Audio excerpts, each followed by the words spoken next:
ना लगाते। आज हमारा देश भी उसी आवश्यकता के दौर में आ गया है। पिछले 2 से लेकर 3 दिनों के अंदर हमारी इंडियन एयरफोर्स हाई अलर्ट पर है और इंडियन एयरफोर्स के तोते उड़े हुए हैं। तोते क्यों उड़े हुए हैं? क्योंकि एक पिद्दू से ड्रोनों ने इंडियन एयरफोर्स की रातों की नींद उड़ाकर रख दी है। 2 से लेकर 3 दिन पहले इंडियन एयरफोर्स के बेस के अंदर ड्रोन का अटैक हो गया। हालांकि यहाँ पर एक सुरक्षा की बात तो ये रही कि ये जो ड्रोन अटैक हुए थे, इन्होंने हमारे हेलीकॉप्टर के हैंगर को नुकसान नहीं पहुंचाया। MI-17 के हेलीकॉप्टर का जो हैंगर था ना, उसके बहुत करीब ये हमला हुआ और उसके बाद इंडियन एयरफोर्स लगातार इन ड्रोनों को देख रही है और ये समझ नहीं पा रही है कि आखिरकार ये ड्रोन उड़ा कौन रहा है, आ कहां से रहे हैं, और अभी तक हमारी इंडियन एयरफोर्स के पास कोई भी जानकारी नहीं है। लेकिन अभी शुरू हो गई है एक नई जंग इन्वेंशन को करने के लिए और हमारी इंडियन एयरफोर्स फिलहाल सभी तरीके से एक्टिव है।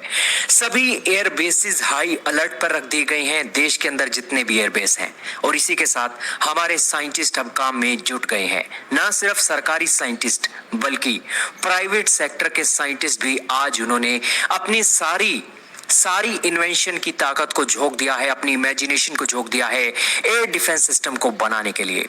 और दोस्तों, वो कहते हैं ना, आवश्यकता आविष्कार की जननी होती है, वही सब कुछ अब भारत के अंदर हो गया है। दोस्तों, क्या DRDO, क्या प्राइवेट एजेंसियां आज जुट गई हैं अपने देश के एयर स्पेस को सुरक्षित करने के लिए।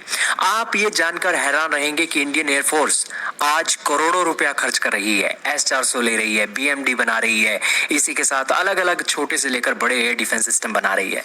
लेकिन हमारी इंडियन एयरफोर्स एक पिद्दू से ड्रोन को रोकने के लिए ना तो कोई एयर डिफेंस सिस्टम बना सकी है, ना ही कोई लेजर वेपन बना सकी है। हालांकि ये क्यों नहीं बना सकी है? इसलिए नहीं बना सकी है क्योंकि हमारी सेना को लगता है कि ये पिद्दू से ड्रोन भारत का क्या बिगाड़ देंगे। लेकिन दोस्तों, अब जब बिगाड़ा है तो इस कदर का बिगाड़ा है कि इंडियन एयरफोर्स के तोते उड़े पड़े हैं। लेकिन दोस्तों, वो कहते हैं ना, आवश्यकता आविष्कार की जननी होती है। तो उसी के चलते एक तरफ जहां हमारा नुकसान होता है तो दूसरी तरफ उसका फायदा भी साथ बराबर में देखने को मिलता है। दोस्तों, एक प्राइवेट कंपनी सामने आई है और उसने पूरी के पूरे भारत में तहलका मचा कर रख दिया है और पूरे के पूरे भारतीय मीडिया में आज इस खबर को लेकर बहुत ज्यादा चर्चा हो रही है।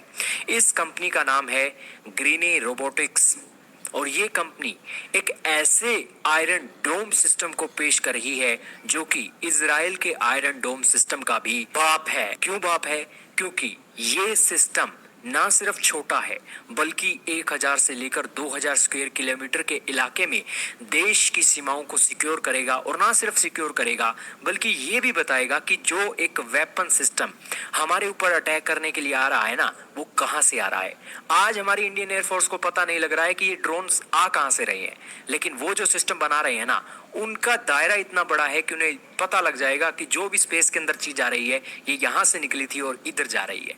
और इसके अलावा ये बाप क्यों है? ये बाप इसलिए है क्योंकि ये अलग अलग आर्टिफिशियल टेक्नोलॉजीज के चलते बनाया जा रहा है, अलग अलग सिस्टम इसके अंदर डाले गए हैं और इसी के साथ ये इतना बेहतरीन सिस्टम है कि पाकिस्तान की सीमा को पूरे तरीके से कंट्रोल कर लेने वाला है।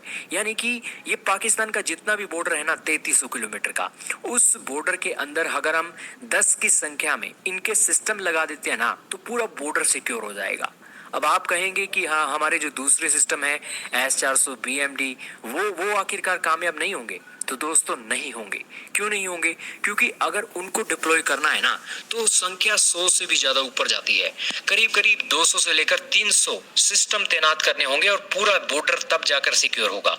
लेकिन ये कंपनी, स्वदेशी कंपनी, एक ऐसा सिस्टम बना रही है जो सिर्फ 6 से लेकर 7 इंद्रजाल सिस्टम तैनात करने के बाद पूरे का पूरा वेस्टर्न बॉर्डर सिक्योर हो जाएगा।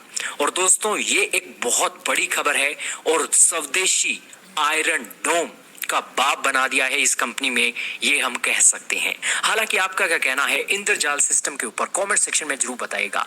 लेकिन वो कहते हैं ना कि आवश्यकता ही आविष्कार की जननी होती है, और ये कंपनी भी इसी तरीके से चमक रही है, क्योंकि इसने आवश्यकता में एक नया दीपक जलाया है आविष्कार का।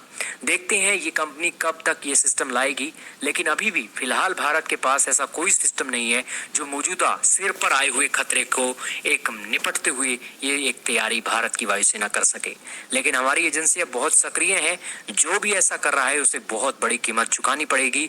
और इसी के साथ इसके जो तार हैं, जब तक आखिरी तक भारत की वायुसेना नहीं पहुंच जाती तब तक रुकने वाली नहीं है।